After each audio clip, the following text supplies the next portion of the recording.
रात्रि के अंधकार में, सघन वन में, सबकी दृष्टि से दूर कृष्ण अपने माता पिता से मिलने तो गया नहीं होगा, तो फिर वो किससे मिलने गया था राधा रानी? अपनी प्रिय सखी राधा से। मुझसे विदा लेने आया था वो वन में। एक महत्वपूर्ण बात करने आया था वो मुझसे। ऐसी कौन सी महत्वपूर्ण बात थी जो उसे वन में आना पड़ा, वो भी रात्रि के समय? उत्तर चाहिए मुझे राधा। क्षमा कीजिए मां, ये मेरे और मेरे सखा के मध्य की बात है, व्यक्तिगत है, जिसे बताने के लिए मैं बाध्य नहीं। और हाँ, कृष्ण ने वो बात राधा से कही है, आप सबकी राधा रानी से नहीं। सुन रहे हैं आप बाबा? ये है आपके कुल की रक्षिका राधा की इस उद्दंडता पर आप कुछ नहीं कहेंगे बाबा? अपने प्रिय सखा से मिलने के लिए हम सबके जीवन को संकट में डाल दिया। क्या अभी भी आप लोग कहेंगे कि ये मुखिया बनने योग्य है? या फिर अभी इसी क्षण इसे इस पद से निष्कासित कर दी जाए? वैसे मुझे भी यहाँ के गुप्तचरों से एक सूचना मिली कि कल रात्रि अयन को किसी से भेंट करते हुए देखा। मेरे विचार से इसकी भी पुष्टि होनी चाहिए। हाँ, गया था। जैसे आप अपने प्रिय सखा से मिलने गई थी, मेरा पुत्र भी किसी व्यक्तिगत कार्य से गया था, और मुझे नहीं लगता कि इस बात की पुष्टिकरण की कोई आवश्यकता है। और वैसे भी कृष्ण के साथ साथ बरसाना के सर से सारे संकट भी जा चुके, तो अब इस बात को यहीं पे समाप्त कर दी जाए। क्यों जी? न्याय की दृष्टि से देखा जाए तो राधा दोषी नहीं है।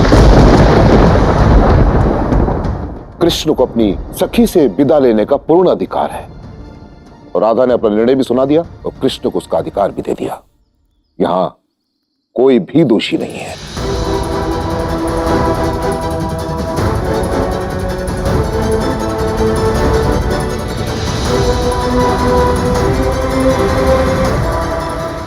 कान्हा, मुझे तुम्हारे मंतव्य पर गर्व है कि तुम नहीं चाहते कि मथुरा का कोई भी सैनिक आहत हो, किंतु शत्रु के सैनिकों को इस प्रकार जीवित छोड़ देना यह भी तो उचित नहीं है ना। हम दोनों मिलकर एक क्षण में उन सब का अंत कर सकते थे, जिससे किसी के प्राणों पर कोई संकट नहीं आता। हम चाहते तो एक चुटकी में ब्रह्मांड को इधर का उधर कर सकते थे राव, और इससे क्या होगा? हमारे जीवन का उद्देश्य है संसार में धर्म की स्थापना, और यह तभी संभव होगा जब हम स्वयं धर्म और प्रेम का पालन करेंगे, जब हम स्वयं करुणा का उदाहरण बनकर इस संसार के समक्ष प्रस्तुत करेंगे। क्योंकि यह संसार दाव, ये माया पर विश्वास नहीं करता, ये विश्वास करता है कर्म की छाया पर।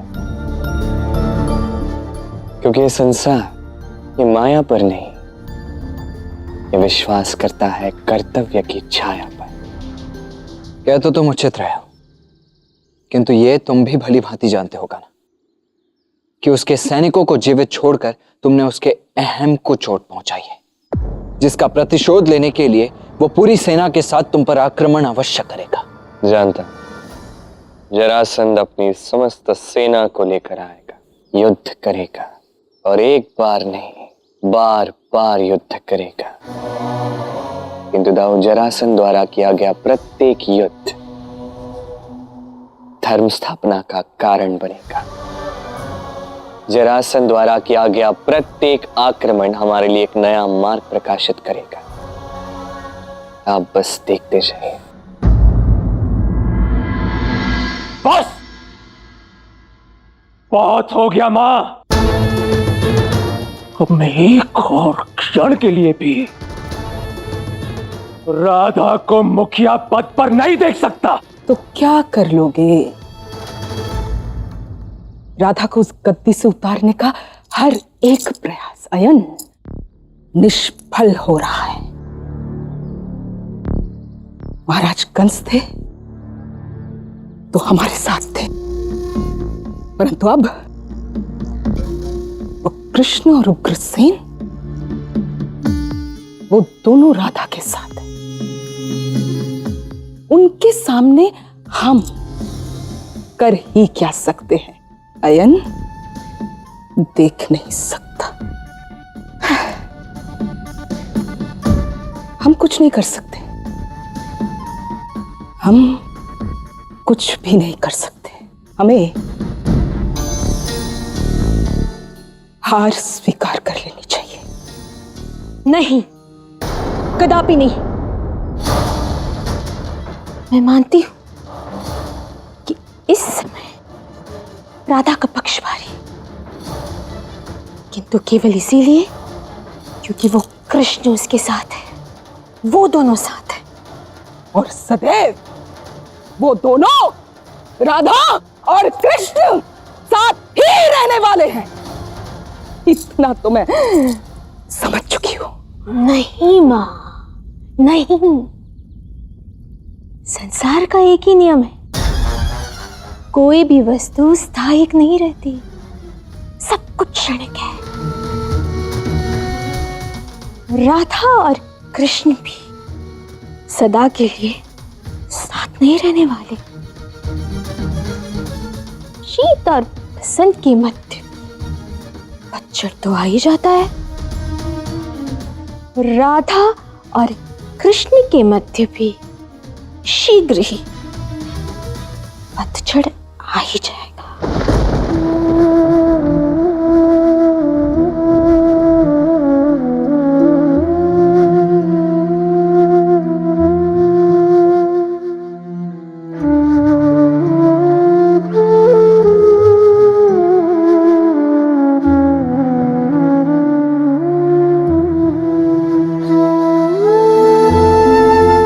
ऐसी ही रात्रि होगी जब तुम मुझे लेने आओगे, ऐसी ही पवन चल रही होगी और मैं केवल और केवल पूरब की ओर देखूंगी, जहां से तुम आओगे कृष्ण।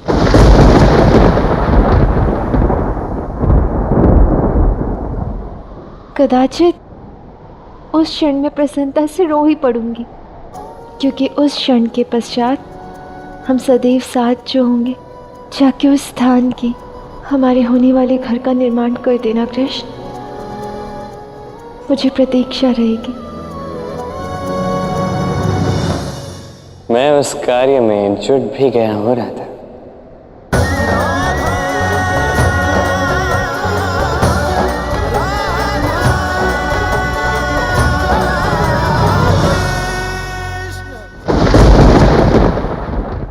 अपने क्रोध का त्याग करे सम्राट, उत्सव का मन बनाए। इस समय तक तो यह संपन्न भी हो चुका होगा और हमारे सैनिक किसी भी क्षण उस कृष्ण को बंदी बनाकर लाते ही होंगे। मगध सम्राट की जय हो। शीघ्र ही हमारी विजय का विस्तार से वर्णन करो सेनापति। बताओ वो छलिया कैसे भय से हमारे बल के समक्ष झुक गया।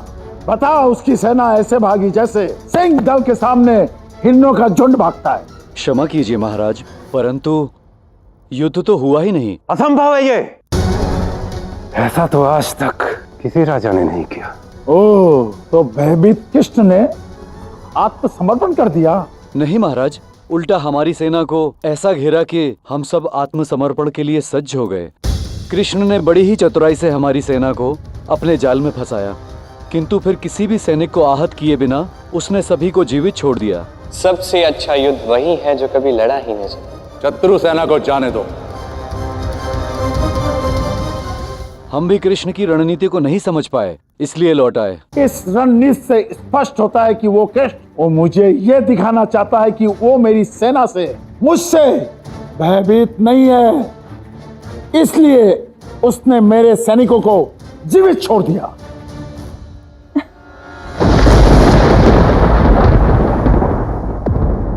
उस कृष्ण ने मेरा अपमान किया है और तुम्हें हंसी आ रही है रुक्मिणी? नहीं काकाश्री, मुझे हंसी आपके अपमान पर नहीं, अपनी सोच पर आ रही है। कितनी मूढ़ हूं मैं। वो कृष्ण जो अस्त्र से नहीं अपनी बांसुरी से सबको अपने वश में करता है, जिसने निहत्थे कंस जैसे महाबली का अंत किया, जो सम्राट जरासंध से निर्भीक होकर उनके सैनिकों को जीवित छोड़ देता है। मैं मूढ़ उसकी कुशलता के लिए व्याकुल हूं। ये तो ऐसा हुआ जैसे जैसे दीपक सूर्य के तेज की चिंता करता है। कृष्ण तो सर्वशक्तिशाली है, नितांत अभय है वो, मैं एक ऐसे व्यक्ति से प्रेम करती हूँ और उसके लिए भयभीत हो रही हूँ।